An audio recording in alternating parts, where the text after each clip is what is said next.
Bismillahirrahmanirrahim. Assalamualaikum warahmatullahi wabarakatuh. Nama saya Mina Ainun Harahap dari kelas IKM 10 semester 3. NIM 08011932298. Di video ini saya akan menjelaskan tentang penanganan korban massal dari mata kuliah Manajemen Bencana.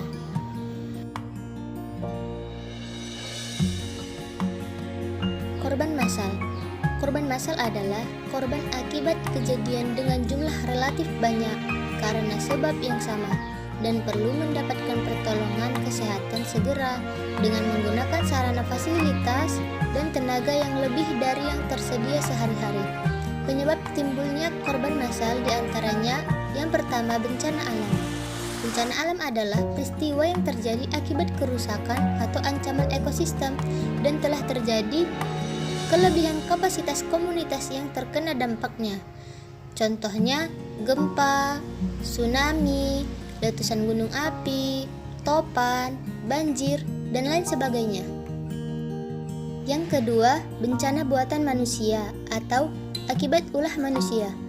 Penyebab secara langsung ditimbulkan karena aktivitas manusia.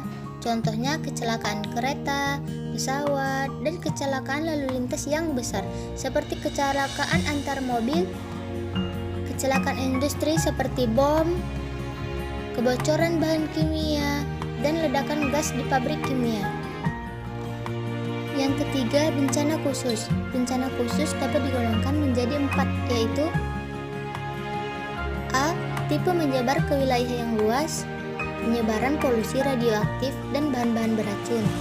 B. Tipe kompleks, terjadi bencana kedua dan ketiga dan penyebarannya. C. Tipe gabungan atau campuran bencana alam dan bencana akibat ulah manusia.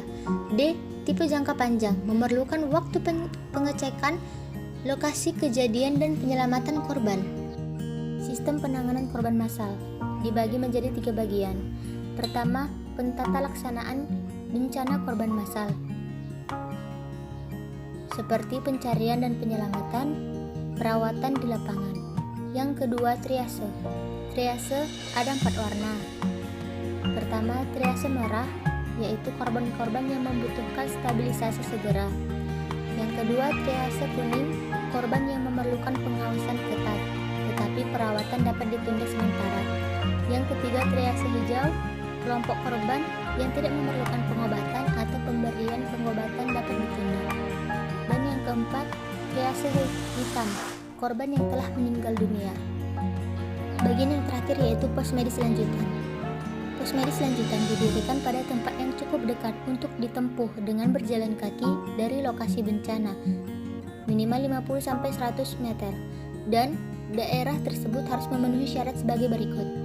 Aman, ada akses langsung ke jalan raya tempat evakuasi dilakukan, berada dekat dengan pos komando, berada dalam jangkauan radio komunikasi. Fungsi pos medis lanjutan disingkat 3T, yaitu Take, Treat, Transport atau label, rawat, evakuasi. Disaster Victim Identification atau DVI dalam penanggulangan bencana.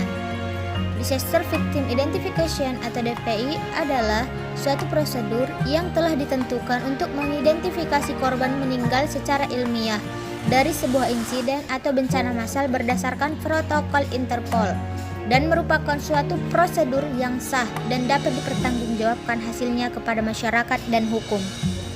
Phase dalam operasi Disaster Victim Identification atau DVI yang pertama, the scan atau Initial Action at the Disaster Site.